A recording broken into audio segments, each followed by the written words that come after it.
En el oeste había multitud de lugares donde encontrar alcohol y prostitutas. El pecado se había instalado. Adoptaba todo tipo de formas y estaba al alcance de cualquiera.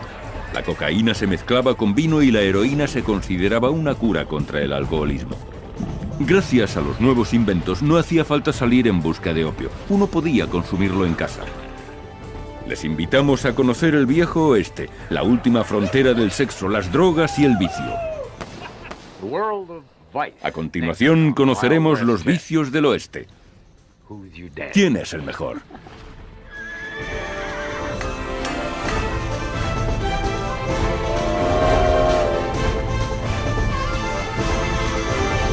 Vicios del oeste.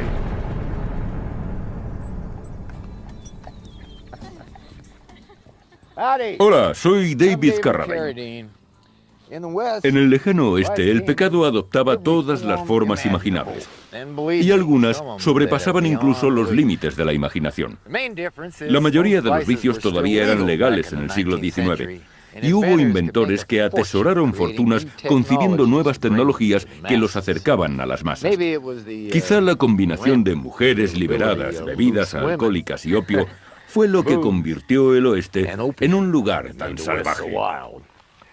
¿Señoritas?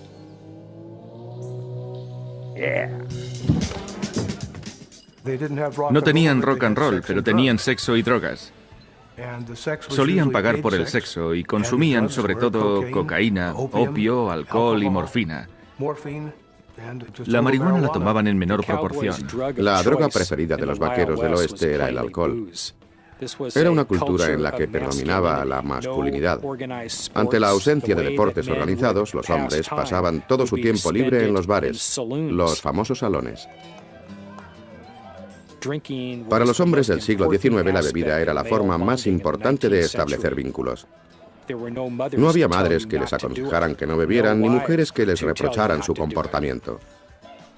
Era como una fiesta de universidad perpetua que duró desde 1848 hasta 1898.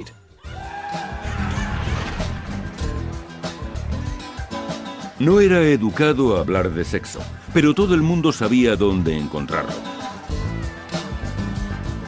Al comenzar la fiebre del oro, las mujeres apenas suponían el 2% de la población, y la mayoría eran profesionales. Y no nos referimos a decoradoras. Los hombres del siglo XIX tenían una doble moral con respecto al sexo. Ellos consideraban que sus mujeres debían estar en casa cumpliendo con las tareas del hogar. Pero seguramente también albergaban sentimientos de culpa y pensamientos lascivos respecto al sexo. Para atenderlos estaban las prostitutas. En esa época había dos tipos de mujeres, las buenas y las malas.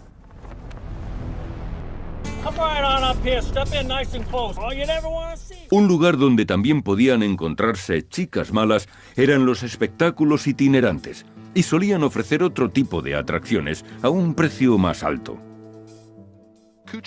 Estos espectáculos solían ser negocios familiares. El padre pasaba la gorra y su mujer y sus hijas bailaban. Pero por el camino también recogían bailarinas. Buscaban chicas que hubieran discutido con su novio o que parecieran impresionadas con las actuaciones. Entonces se acercaban a ellas, las embaucaban alabando su belleza y les proponían que se unieran al negocio. En este tipo de espectáculos podía suceder de todo. Siempre había muchas sorpresas. Existía un espectáculo muy popular llamado Lunch Counter, el muestrario, que ofrecía otras opciones a la comida casera. Les dejo que lo asimilen. A menudo las mujeres barbudas y las tragadoras de espadas se ganaban un dinero extra ejerciendo la prostitución. Los maestros de ceremonias se fijaban en algún vaquero que pareciera interesado y lo abordaban después de las actuaciones ofreciéndole un espectáculo privado.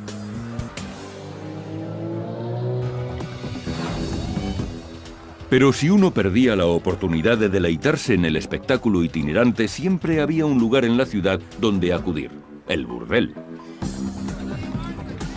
La madame más famosa de Seattle era Lou Graham. Era la reina indiscutible de los prostíbulos y había llegado en 1889. Por entonces, eran unas 2.500 mujeres las que se dedicaban a ese negocio. Para todos aquellos leñadores solitarios, Seattle representaba la imagen de una mujer con medias rojas, falda corta, un espejo en la mano, colorete en las mejillas y el demonio en los ojos. En el lejano oeste, a las prostitutas rara vez se les llamaba prostitutas, y mucho menos putas. Normalmente se referían a ellas como palomas heridas, mujeres de la hermandad o mujeres de mundo. Un mundo clandestino, evidentemente.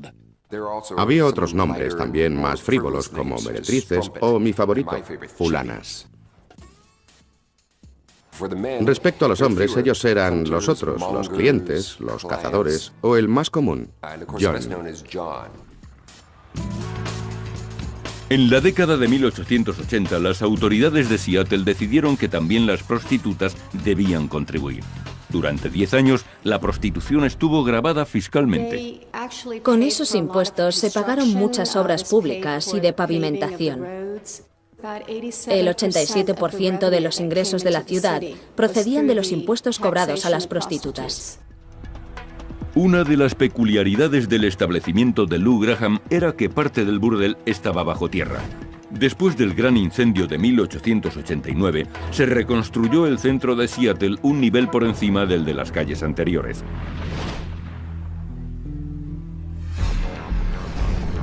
El centro de la ciudad se modificó y los edificios tenían entradas por ambas plantas. Una donde había estado la original y otra más moderna a la altura de las nuevas calles. Así resolvieron también los problemas de alcantarillado de los edificios. Al antiguo nivel se accedía ahora por un túnel. Las entradas de las tiendas, los bancos y la casa de mala reputación de Graham daban a esta especie de pasadizo. Unos tragaluces iluminaban los pasos subterráneos y por unas escaleras se descendía desde la superficie a esas calles.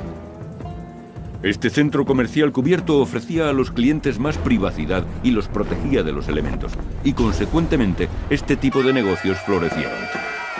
Un modo menos reprochable de divertirse era acudir al teatro, pero no a la zona de butacas sino arriba, al escenario. Los honky tonks nacieron en la Costa Barbary, en San Francisco, y fueron los primeros teatros del oeste. Entonces triunfaba el burlesque. El honky tonk era una sala de baile y también una especie de music hall. Todos conocemos esas imágenes de las películas del oeste en las que aparece un bar con chicas al fondo bailando el can-can. El ambiente parece desenfadado, pero en realidad se trataba de lugares bastante sórdidos. Eran peligrosos. No eran nada recomendables.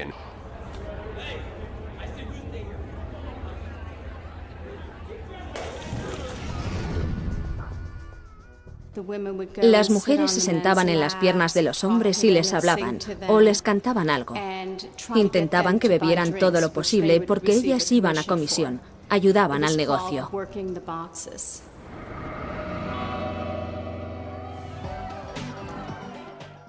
Había una mujer que bailaba en los honky tonks de la Costa Barbary. Llevaba una especie de muñeco de peluche, como una cabeza de tigre, que colgaba de su entrepierna con una cadena de plata. Los hombres arrojaban dinero y ella lo cogía con la boca del tigre. Una vez le preguntaron si devolvía el dinero y contestó: "De eso nada. Si me siento generosa, devuelvo el cambio".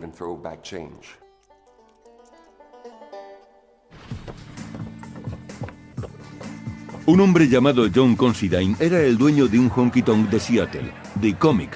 Allí actuaban dos tipos de artistas: las que bailaban en el escenario y eran subastadas entre los clientes, y las que mientras flirteaban con los hombres del público. No obstante, como solía haber escasez de chicas, también había imitadores. Menuda drag.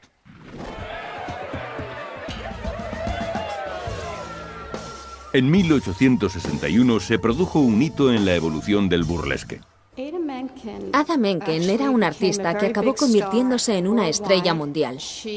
Aparecía en una obra llamada Mazepa donde ella encarnaba al galán protagonista. Tenía una figura muy estilizada y además tenía el pelo corto.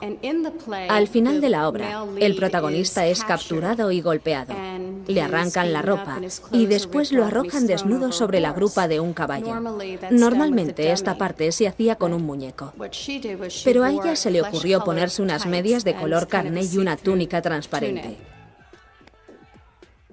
Con una luz tenue daba la sensación de que estaba desnuda. Aquello fue todo un escándalo. Ada Meiken parecía estar realmente desnuda debajo de aquella túnica. Con una tela de color carne tejieron una malla que se ajustaba perfectamente a sus formas. Al despojarse de la ropa quedaba al descubierto su cuerpo embutido en la malla. Se considera que fue el primer striptease presenciado en un teatro. En 1863, Aida fue un paso más allá y prescindió de las medias. En San Francisco, vestida solo con una túnica y unos pantalones cortos, se convirtió en la primera artista estadounidense que enseñó las piernas desnudas. Seguramente la primera actuación erótica se representó en el teatro The Birchgate Theatre en Touchstone. Fue aquí donde en 1881 el oeste descubrió la danza del vientre. Una de las críticas que se publicaron decía: el tema de la danza es el amor, pero referido a la grosera pasión animal, no al casto sentimiento cristiano. La bailarina se llamaba Fátima y su cartel aún cuelga en las paredes del bar. A continuación, damas y caballeros, deleítense con el exótico baile de Ardhari.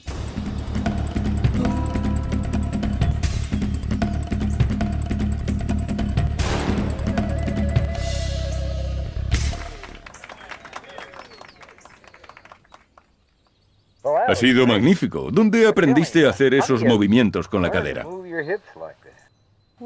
Este movimiento se llama shimmy. Con los talones pegados al suelo, aflojas las rodillas y meneas la cadera suavemente, en círculos. En realidad me interesan más los que hacías así, hacia abajo. Tú bajas muy bien, se te da muy bien ese movimiento. Una mujer respetable del oeste nunca mostraba un solo centímetro de piel. El hecho de que se le viera un tobillo ya resultaba indecente. Era muy arriesgado para la reputación de una. Y jamás enseñaría el escote como hacían las chicas de los salones. Muchos hombres no querían que los vieran en esos espectáculos tan escandalosos. Por eso, una nueva tecnología les permitía disfrutarlos desde la privacidad de sus casas. En la década de 1860, el entretenimiento llegó a una nueva dimensión, a la tercera. Diseñado por Wendell Holmes, el estereoscopio era tan común en los hogares como lo es la televisión hoy en día. Las imágenes del estereoscopio se utilizaban para las guías de viaje victorianas, para contar cuentos en clase, para los niños y, por supuesto, también para la pornografía. Este material mostraba fotos de bailarinas, de mujeres con escasa vestimenta y de parejas en poses eróticas. Además, el estereoscopio estaba concebido para utilizarse con una sola mano. Los fotógrafos no solían tener muchas dificultades para encontrar modelos. Había mujeres que aceptaban ser inmortalizadas en estas posturas artísticas. Las prostitutas siempre estaban dispuestas a ganarse un sueldo extra posando. Era muy fácil. Bastaba con que se tendieran en una cama y tuvieran buen aspecto. Las imágenes estereoscópicas eran fotografías tomadas por cámaras con dos objetivos. El resultado eran imágenes separadas 6,35 centímetros la una de la otra, es decir, la distancia aproximada entre los ojos de una persona adulta. Y si se miraban a través de las lentes del estereoscopio, creaban una ilusión tridimensional. Pero si a alguna mujer le preocupaba no tener el suficiente volumen para atraer a los hombres, existían también tecnologías que las hacían parecer más voluptuosas. En 1858, Anne McLean inventó lo que podría considerarse el primer relleno. Fue patentado en Estados Unidos. Pero quizá los hombres no estuviesen tan satisfechos con este invento. El relleno incluía unos muelles de alambre que sobresalían de las copas a modo de pezones. Iban con resortes. Décadas antes de la invención de las ruedas hinchables, ya se utilizaban cámaras de goma para aumentar el pecho de las mujeres. Los modelos más tempranos, como el ideado por Frederick Coase, solían desinflarse y, como consecuencia, los pechos quedaban en direcciones inverosímiles. En 1877, un hombre se anticipó a una práctica muy común del siglo XX, el relleno de papel higiénico. Sherwood Ferris inventó una estructura revolucionaria. La fabricó con refuerzo de ballenas y papel maché, y se abotonaba al corsé para resaltar la figura de la mujer. Por supuesto, era tan cómodo como llevar un bloque de cemento. Y no creo que engañasen a ningún hombre.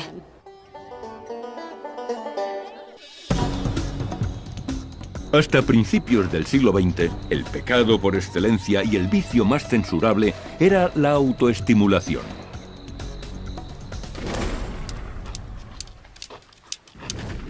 Te podías quedar ciego.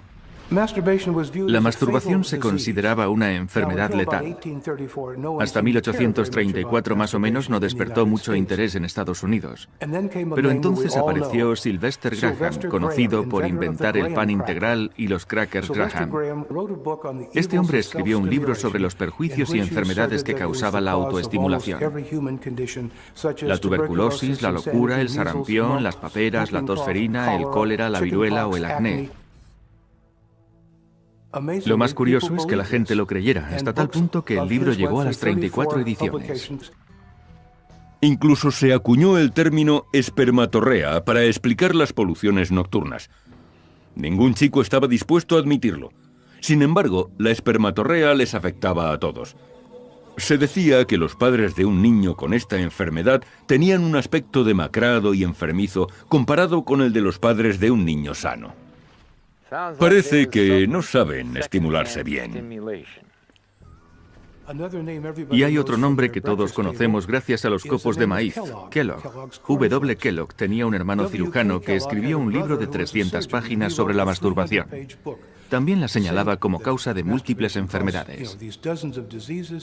El libro terminaba con esta magnífica frase: cualquiera que practique esta repugnante actividad es peor que el más bajo de los reptiles y debería avergonzarse de mirar a la cara a cualquier perro decente. Entre 1856 y 1932, la Oficina de Patentes de Estados Unidos concedió 33 patentes a inventores de artefactos antimasturbación. A continuación, les presentamos algunas de las tecnologías más absurdas creadas durante esa época. Stephenson patentó una especie de braguero en 1879. Este dispositivo revolucionario alojaba las partes íntimas masculinas en un saco. El saco era muy estrecho, iba fuertemente apretado y se ataba entre las piernas, impidiendo cualquier excitación sexual. Stephenson añadió después una capucha metálica que dejaba más libertad de movimiento, pero cualquier excitación sexual acababa topándose con unas dolorosas espinas.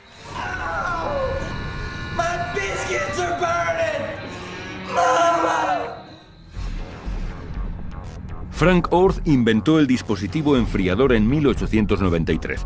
Según sus propias palabras, las partes íntimas se insertan en el agujero y entre las palancas. Si durante la noche se produce alguna erección, la dilatación del miembro activa las palancas que separan las pinzas. Eso permite que el agua fría fluya por el tubo. Eso probablemente nos haría soñar con un kayak navegando entre glaciares.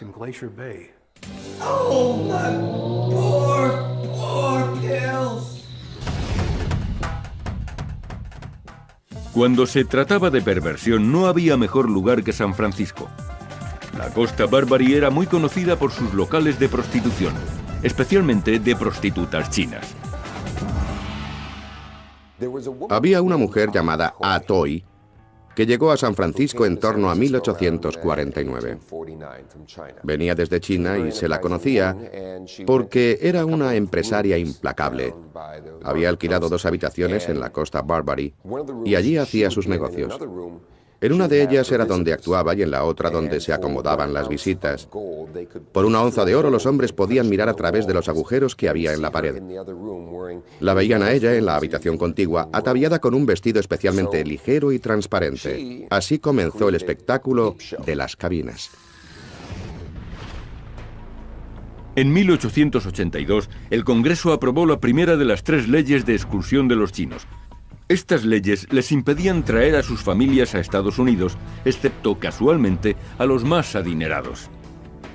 Los hombres solteros no podían traerse a sus novias chinas, pero tampoco podían casarse con mujeres de otra raza. La escasa proporción de mujeres orientales favoreció el mercado de prostitución china. Trabajando bajo la protección de las bandas Tong, algunas madames como Ha Toi empezaron a traficar con jóvenes chinas a las que obligaban a prostituirse en la costa oeste. Se las conocía como Sing-Song Girls, porque se ponían en la puerta de los establecimientos para cantar y atraer clientes.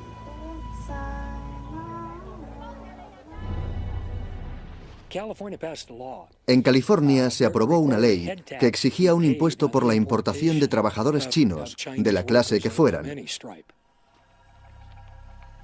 Eso significaba que, a menudo, las esclavas chinas eran transportadas en las bodegas como mercancía. Algunas de ellas morían en la travesía. Era una forma de prostitución especialmente brutal. Si trataban de escapar, eran perseguidas y devueltas al burdel. Después, como castigo, las torturaban y las herían con cuchillos. De ese modo, el resto de las chicas no considerarían la posibilidad de huir del prostíbulo. Algunas de las chicas atacaban a sus clientes y como castigo eran encadenadas y drogadas con opio. Una chica corriente de burdel no solía vivir más de 6 años. Sin embargo, hubo una mujer que decidió que ya había visto suficiente y formó un grupo de vigilancia para rescatar a las chicas de las drogas, la humillación e incluso de la muerte. En 1895, Donaldina Cameron, una neozelandesa que trabajaba en San Francisco, reunió a un grupo de vigilantes. Su intención era salvar a las chicas chinas de la vida de la prostitución. Acabaron conociendo cada apartado callejón de Chinatown y eso resultó de mucha utilidad. Las bandas Tong empleaban métodos inimaginables para esconder a las chicas.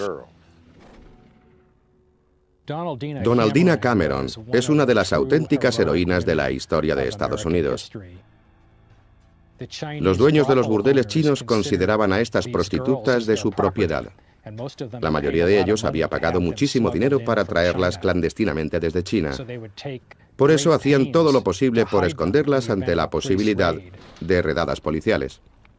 A menudo Donaldina Cameron acompañaba a la policía en las redadas. Entraba en los burdeles y los registraba. Llegó a encontrar chicas ocultas tras falsas paredes. En una ocasión, Donaldina levantó una trampilla y encontró a una chica escondida en un minúsculo cubículo. Estaba entre el suelo y un falso techo que había debajo.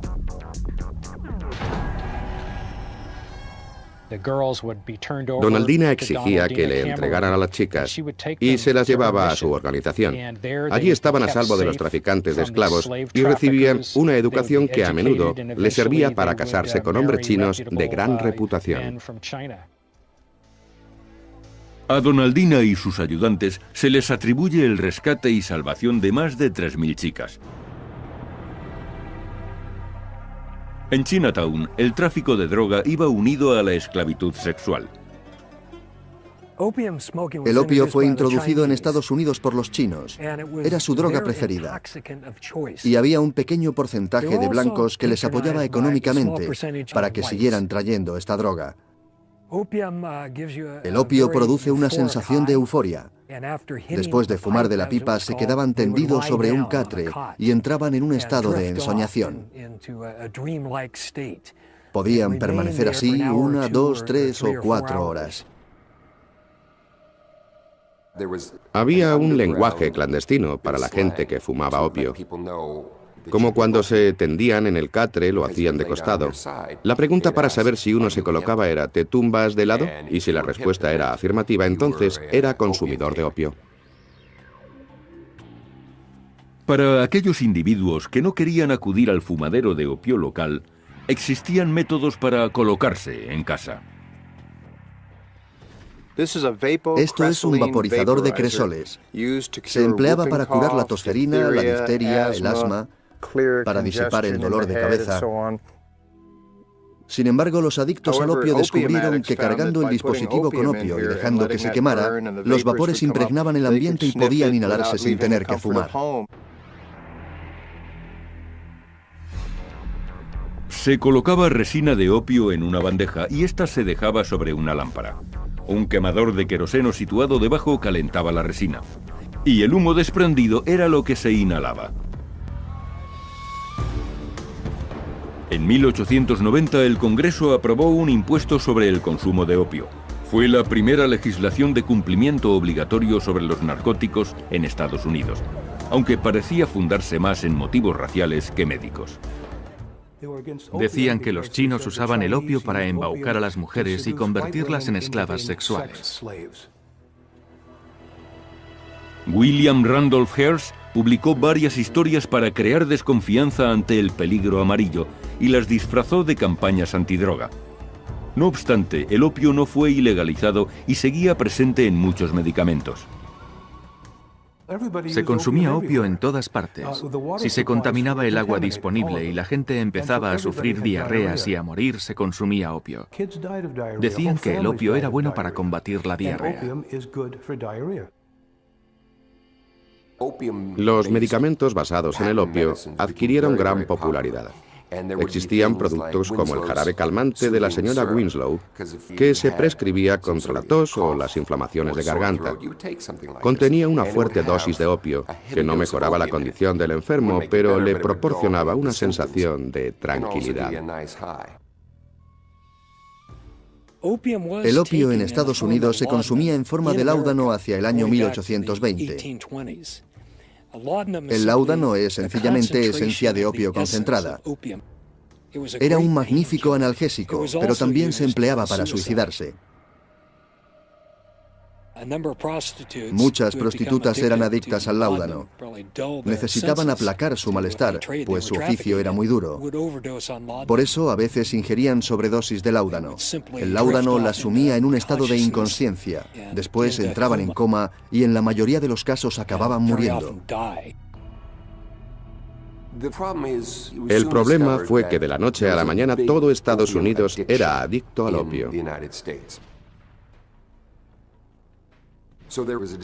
Surgió la necesidad de liberar a la gente de esa droga. Para sacar a la gente del hábito de consumir opio se creó un nuevo medicamento que supuestamente no creaba adicción. El medicamento se llamaba heroína. No funcionó muy bien, pero en 1899 la aparición de la aspirina también ayudó a evitar determinados usos del opio. En 1860 empezó a extraerse cocaína de las hojas de coca e inmediatamente se la encumbró como un medicamento maravilloso. Sigmund Freud la recomendaba para los trastornos digestivos, la anemia, la fiebre tifoidea, el alcoholismo, el asma y la impotencia sexual. Aquí no hay nada que objetar. La cocaína era la droga de las personas más adineradas.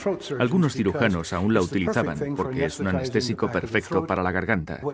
Y la gente la utilizaba bajo prescripción médica para el dolor de muelas. Si te dolían las muelas y te ponían un poco de coca en las encías, se te dormía todo, la encía, los nervios y los dientes, aunque normalmente se utilizaba disuelta en vino. Un francés de nombre Mariani inventó el famoso vino Mariani, compuesto básicamente de vino tinto y cocaína. Se hizo multimillonario. El vino de cocaína Mariani era una bebida muy consumida. Entre sus aficionados estaban el presidente McKinley, Thomas Edison o el Papa León XIII. Le atribuían efectos medicinales, aunque sin duda la consumían principalmente por los efectos excitantes.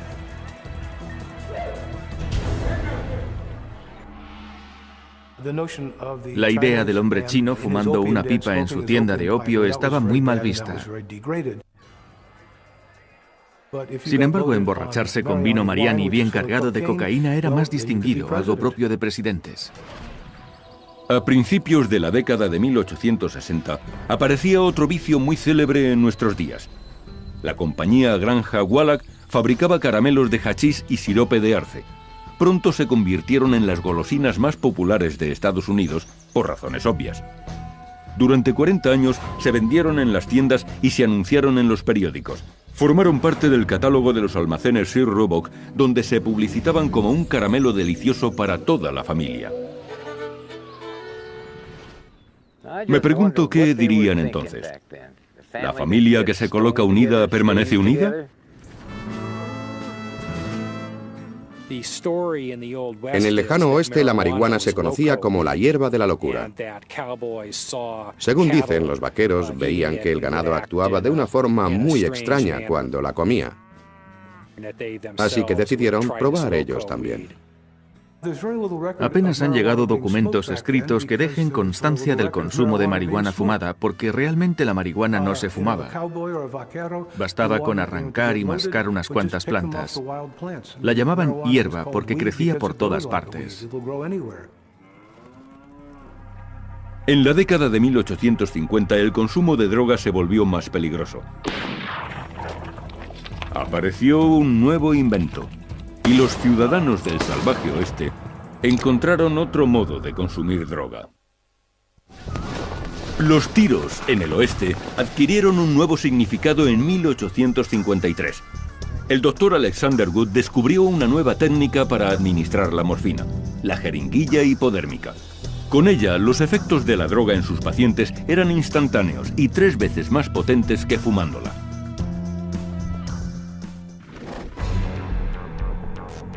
Se trataba de una aguja larga, fina y hueca, insertada en un cilindro de cristal que contenía un émbolo hermético.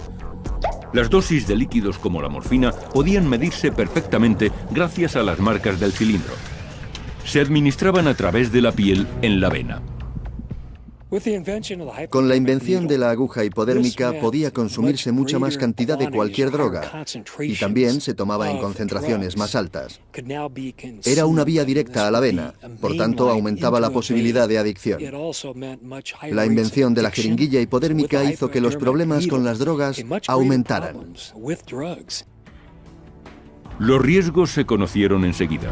La mujer del Dr. Wood fue la primera persona que murió de sobredosis. Utilizó el invento de su marido.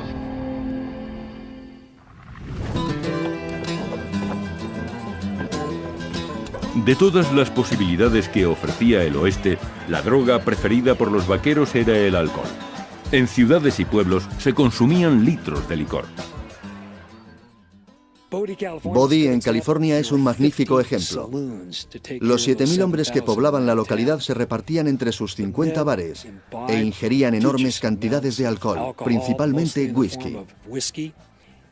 Sin embargo, eso también fomentó la aparición de predicadores itinerantes que de pueblo en pueblo iban pregonando las maldades del alcohol.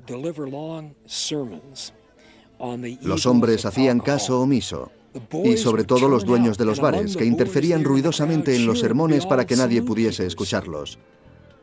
Sabían que estos pregoneros de la abstinencia eran apreciados por todos los hombres de la ciudad, pero también sabían que ninguno seguiría sus consejos. Joe McDurmon, el dueño de un salón, lo manifestaba así: dejad que prediquen cuanto quieran. Apuesto a que no pueden pronunciar tantos sermones como whisky puedo servir yo.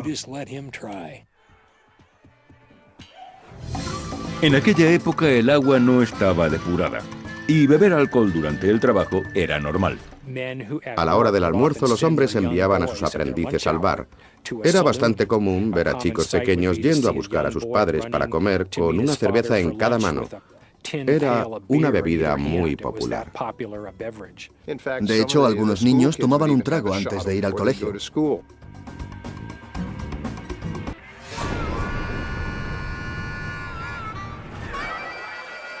En las películas hemos visto cómo un vaquero se bebe media botella de whisky, sale del bar, hay un tiroteo y el vaquero acaba ganando.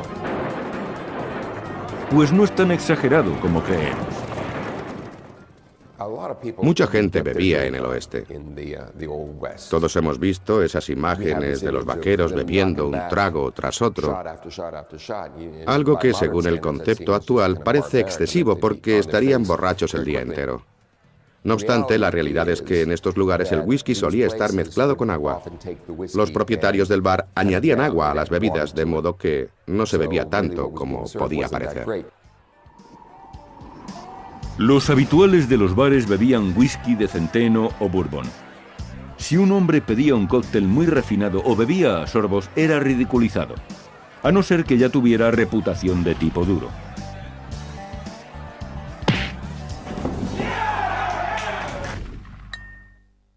A mí me encantan los cócteles.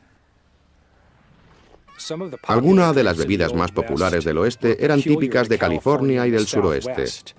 El tequila, el mezcal y sobre todo el aguardiente, que era muy solicitado. Pensamos que a menudo bebían la cerveza caliente, pero muchos pueblos estaban en regiones montañosas y las cervezas se mantenían frías durante meses hasta que la nieve desaparecía. Algunos bares alquilaban vagones que subían a la montaña, cargaban nieve y la bajaban al pueblo. Después la almacenaban en el sótano y la cubrían de serrín para mantener la cerveza fría. Era un buen reclamo para atraer más clientes.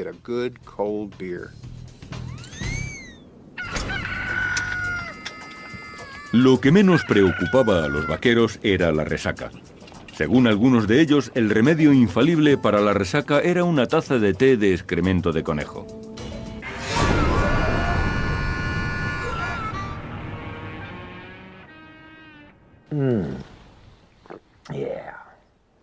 Siempre funciona.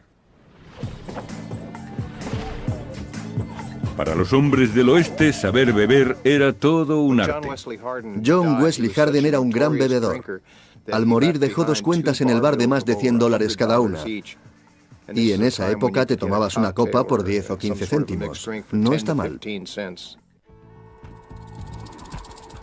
En Topston, un hombre murió a manos de un borracho. Curly Bill Brocius era en realidad el alias de Billy Graham, aunque nada tenía que ver con el evangelista. Era simplemente un vaquero de Texas que había llegado al oeste, a Arizona, y se había afincado en Tombstone.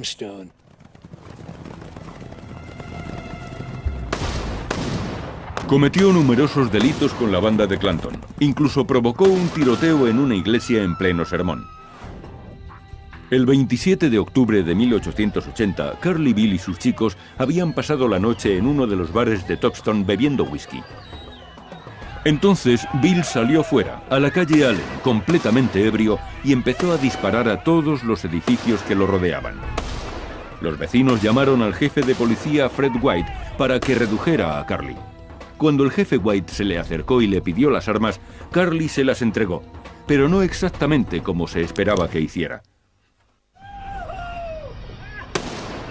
El 27 de octubre de 1880, el jefe de policía se enfrentó a un alborotador que había abierto fuego en la ciudad. Según un testimonio, el jefe Fred White le pidió a Curly Bill que le entregara las armas antes de que nadie saliera herido. White se acercó a Curly Bill pacíficamente, y este le entregó las pistolas en esa misma actitud, por la culata. Curly Bill bajó las armas y se las entregó al jefe por la culata. Pero en un movimiento conocido como el giro de Curly Bill, el delincuente giró las pistolas para que apuntaran a White. Y sin pensarlo un segundo, le disparó.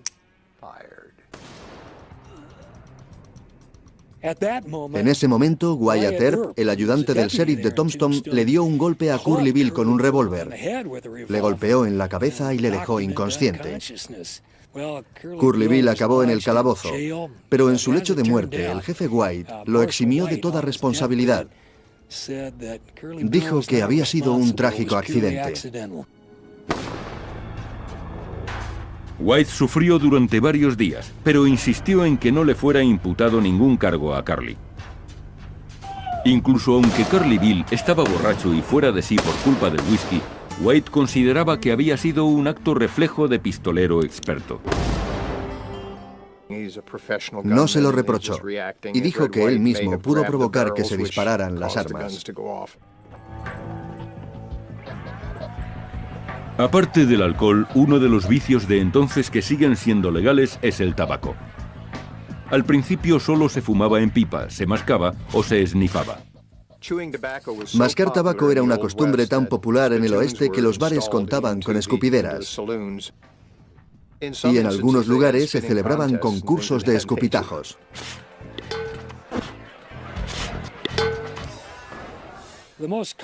La forma más habitual de fumar tabaco eran los puros. El coste de fabricación de los puros era relativamente bajo. La fábrica más conocida estaba en Conestoga Valley, en Pensilvania. Por eso acabaron conociéndose como Conestogas o Stoggies.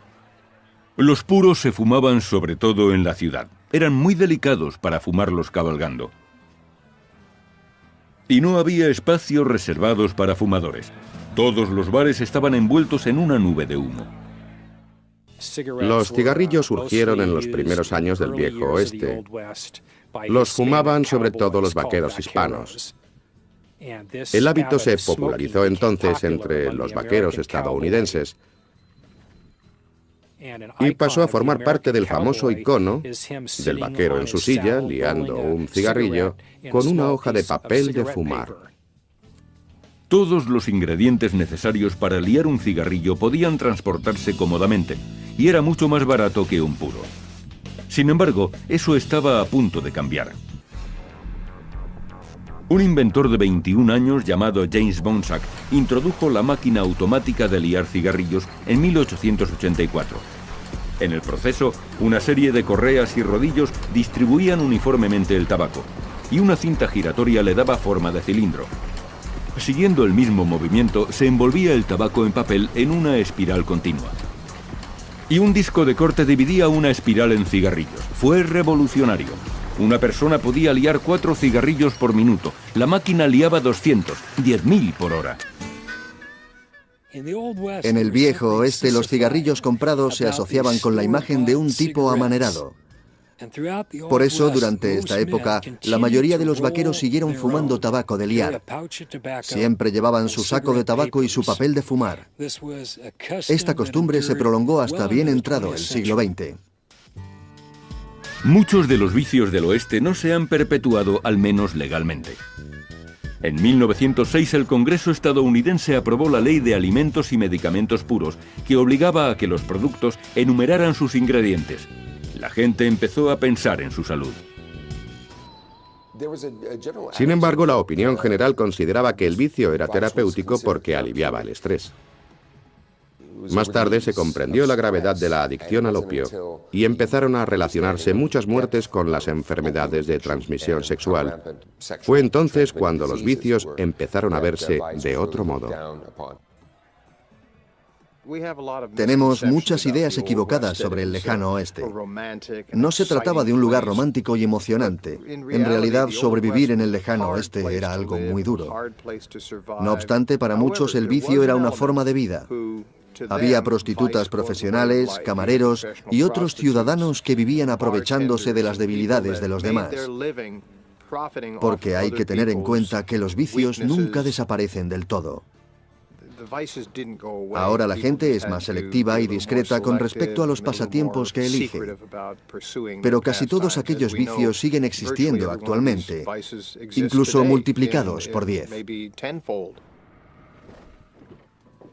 Cuando por fin las mujeres honradas llegaron al oeste, trajeron consigo el deseo de formar familias y de levantar iglesias. Crearon comités para perseguir a las prostitutas y a los traficantes y exigieron a las autoridades que fueran más estrictas al aplicar la ley. Para muchos hombres, las grandes juergas se terminaron. El oeste dejaría de ser salvaje para siempre. Soy David Carradine. Gracias por haberme acompañado en Vicios del Oeste. Señoritas.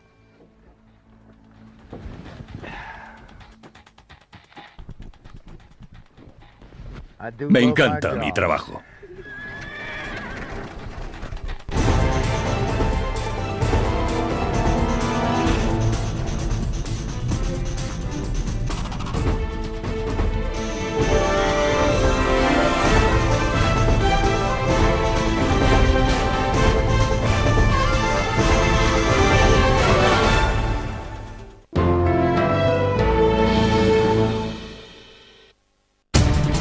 Romper la barrera de la luz es posiblemente la única manera de descubrir de cerca todo el cosmos.